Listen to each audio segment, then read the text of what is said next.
अस्सलाम वालेकुम। इफ़ा public sector के चैप्टर पब्लिक फाइनेंशियल मैनेजमेंट में ये एक सॉल्व पेपर है समर 2022 का। उसका क्वेश्चन नंबर 3 सॉल्व करेंगे। क्वेश्चन नंबर 3 है explain different types of audit paras issued by the office of the auditor general of Pakistan after regulatory audit and identify the forums to discuss settle those paras. मैंने heading दे दी है, इसमें मैंने narration नहीं लिखी। Narration में एक्सप्लेन कर देता हूँ, आप उसे नोट कर लें, देख लें, उसी मुताबिक अपने नरेशन पेपर में सॉल्व कर लीजिएगा। ऑडिटर जनरल ऑफ पाकिस्तान जो है वो तो 5 तरह के ऑडिट पैराज उसे हम क्लासीफाई कर सकते हैं।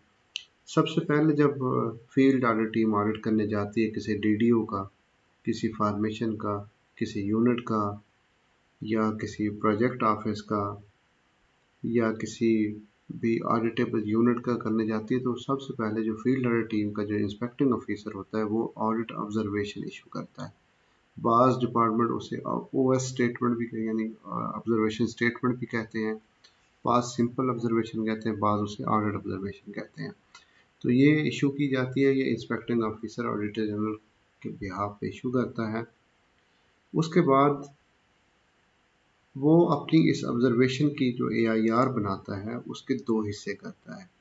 उसमें से जो ऑब्जर्वेशन इशू करता है वो समझता है कि ये ऐसी ऑब्जर्वेशन है जो कि रिपोर्ट करने के काबिल हैं या सीरियस नेचर की हैं, तो वो उनको प्रपोज ड्राफ्ट पैरा बनाता है, उसकी ड्राफ्ट करता है, प्रपोज ड्राफ्ट पैरा करता है। कुछ पैराज को क्लब भी कर देता है, अगर सिमिलर नेचर के कोई पैराज हैं वो क्लब हो जाते हैं, प्रपोज ड्राफ्ट पैरा बना देता है।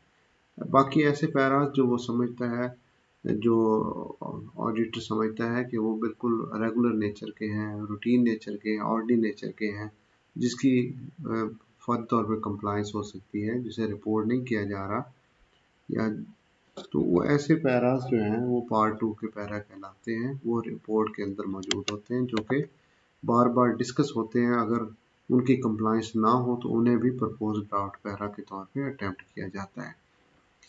तो प्रपोज ड्राफ्ट पैरा जब बनाया जाता है तो head of office, field audit office का जो हेड ऑफ ऑफिस है, कंसर्न डीजी है, वो उस पैरा को अप्रूव करता है। जब वो पैरा अप्रूव हो जाए तो वो ड्राफ्ट पैरा कहलाता है। और ऐसे पैराज जो अप्रूव ना हो वो मैफडेक पैराज कहला जाते हैं। मैफडेक पैराज और ड्राफ्ट पैरा यानी कि वो पैराज हैं जो कि कंसर्न्ड डायरेक्टर जनरल उसे फिट समझता है for the purpose of printing. अच्छा, उसके बाद उसकी ड्राफ्ट पैराज की जब स्क्रूटनी की जाती है तो उसमें से फर्दर अगर किसी की कंप्लाइंस हो जाए तो उन पैरों को निकाल दिया जाता है। जो बाकी पैराज बच जाते हैं उन्हें रिपोर्ट के अंदर प्रिंट कर दिया जाता है, जिन्हें प्रिंटेड पैराज या ऑडिट पैरा कहा जाता है। तो ये इस तरह से इसकी क्लासिफिकेशन होती है। पहले जब फाइनेंशियल ऑडिट मैनुअल फैम के आने से पहले ऑब्जर्वेशन के बाद 2 तरह के पैराज बनाए जाते थे। ऐसे पैराज जो सीरियस नेचर के होते थे, जिसे मिनिस्ट्री को रिपोर्ट किया जाता था, उन्हें एडवांस पैरा कहा जाता था। और एडवांस पैराज अगर रिजॉल्व नहीं होते थे, मिनिस्ट्री के जवाब से सेटिस्फाई ऑडिटर नहीं होता, तो फिर ऐसे पैराज को पीडीपी बनाया जाता था, प्रपोज ड्राफ्ट पैरा बनाया जाता था, और उसकी स्क्रूटनी के बाद उसे ड्राफ्ट पैरा अप्रूव होता था, फिर उसे वो प्रिंटेड पैरा या ऑडिट पैरा कहलाता था। अभी एडवांस पैराज जो है वो नहीं बनाए जाते, अभी डायरेक्ट प्रपोज ड्राफ्ट पैराज बनाए जाते हैं या एआईआर के पार्ट 2 के अंदर ही पैरा रख दिए जाते हैं। तो जो पीडीपी अप्रूव ना हो तो वो ऐसे पीडीपी मैफडेक पैराज कहलाए जाते हैं। तो ये नेक्स्ट उसका दूसरा पॉइंट है क्वेश्चन का कि कौन से फोरम्स हैं जो इन पैराज को सेटल कर सकते हैं।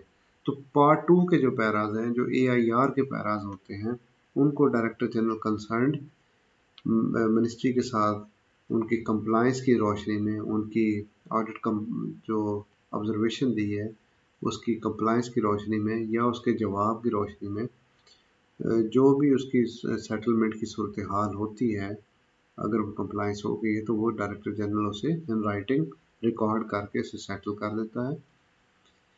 और ऐसे पैराज जो प्रपोज ड्राफ्ट पैराज हो या मेफटेक पैराज हो, और उसके लिए डिपार्टमेंटल अकाउंट्स कमेटी हेल्ड की जाती है, जिसको प्रिंसिपल अकाउंटिंग ऑफिसर चेयर करता है।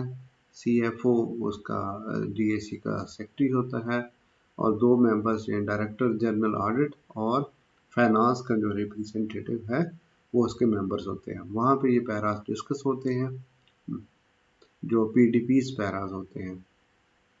उनमें जो पैराज वहाँ पे सेटल हो जाए वो सेटल तस्वर किए जाते हैं। जो उनमें से सीरियस नेचर के बच जाते हैं, जिन पे कंप्लायंस नहीं होती, तो फिर ऐसे पैराज को ड्राफ्ट पैराज के तौर पे और प्रिंट कर दिया जाता है। और प्रिंटेड पैराज को सेटल करने की जो अथॉरिटी है वो पब्लिक अकाउंट्स कमेटी की है। पब्लिक अकाउंट्स कमेटी अपने जो इजलास बुलाती है, वहाँ पे उनके अप्रोप्रिएशन अकाउंट को डिस्कस करती है और ऑडिट पैराज को डिस्कस करती है, और फिर उसके बारे में डिसीजन करती है। तो पीडीपीज के लेवल पे जो पैराज होते हैं वो डीएसी डिस्कस करती है और सेटल कर सकती है, और प्रिंटेड पैराज या ऑडिट पैराज को पब्लिक अकाउंट कमेटी डिस्कस करती है या सेटल कर सकती है। तो ये मैंने वजाहत कर दी है, आप इसकी नरेशन पेपर में खुद लिख सकेंगे। इसके अलावा अगर कोई ऐसा पॉइंट आप इसमें लिखना चाहते हैं या डिस्कस करना चाहते हैं, या कोई पॉइंट आप मेरी इस बात से एग्री नहीं होते, तो आप कमेंट में, वीडियो के कमेंट में उसे लिख सकते हैं। Thank you very much. अल्लाह हाफिज़।